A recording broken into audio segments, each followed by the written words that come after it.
اعوذ باللہ من الشیطان الرجیم بسم اللہ الرحمن الرحیم قل ان الاولین والآخرین لمجموعون الى میقات یوم معلوم ثم انکم ایہا الضالون المکذبون لآکلون من شجر من زقوم فمالئون منها البطون فشاربون علیہ من الحمیم فشاربون شرب الہیم ھذا نزلہم یوم الدین۔ سورہ الواقعہ آیات 49 سے 56۔ جن کو آخرت پر یقین نہ تھا،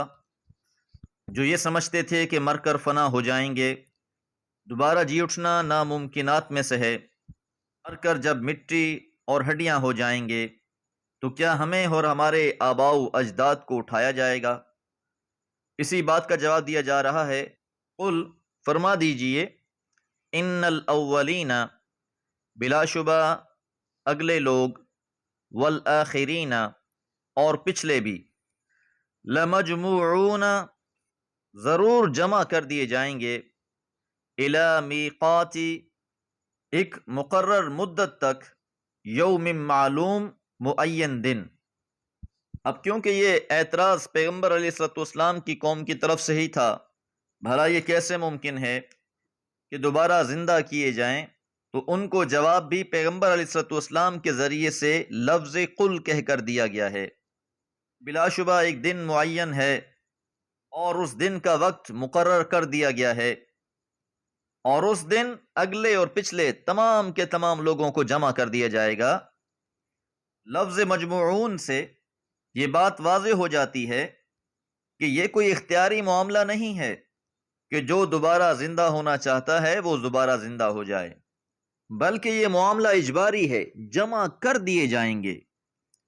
دنیا میں چاہے وہ اسے تسلیم کرتا تھا یا وہ اس کا منکر تھا، ہر صورت جمع تو کیے ہی جائیں گے۔ اور یہ جمع ہونے کا دن اور وقت کون سا ہے؟ سورہ الانعام میں فرمایا،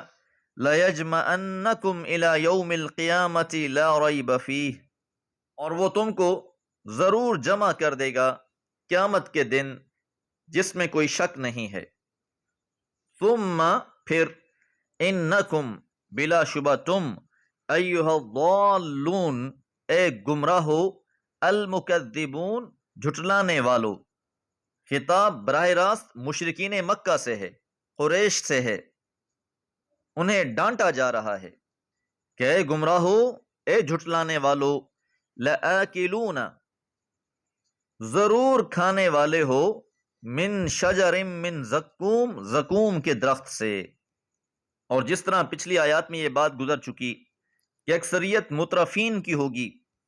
کہ جن کو اللہ تعالیٰ نے دنیا میں مال و متاع عطا فرمایا تھا، خوشحالی سے نوازا تھا، تو ان نعمتوں کا صلہ انہوں نے یہ دیا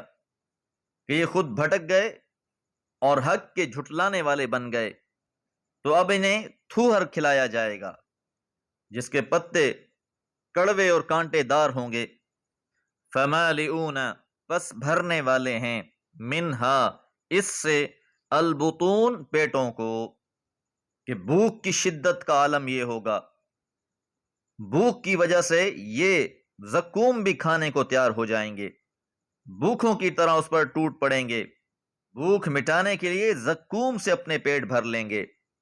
اب جیسے ہی اسے کھائیں گے، انتہائی کڑوا، بد ذائقہ، پیٹ میں آگ لگا دینے والا ہوگا، تو فوراً یہ پانی کی طرف بھاگیں گے۔ فشاربون پھر وہ پینے والے ہیں، علیہ اس پر، یعنی زقوم کے بعد، من الحمیم کھولتا ہوا پانی میں، کہ زقوم کھانے کے بعد پانی کے لیے دوڑیں گے، جب پانی پر پہنچیں گے تو وہ پانی کھولتا ہوا ہوگا۔ فشاربون پس وہ پینے والے ہیں، شرب الہیم،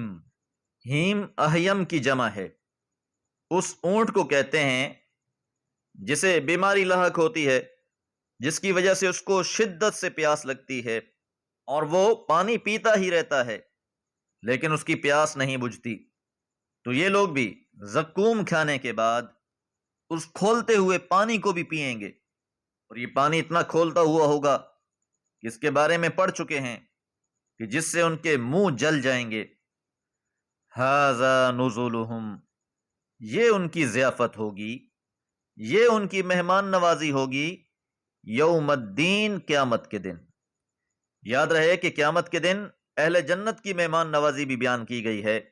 اور ان آیات میں اصحاب الشمال، بائیں ہاتھ والے، روز قیامت جو ان کی مہمان نوازی کی جائے گی،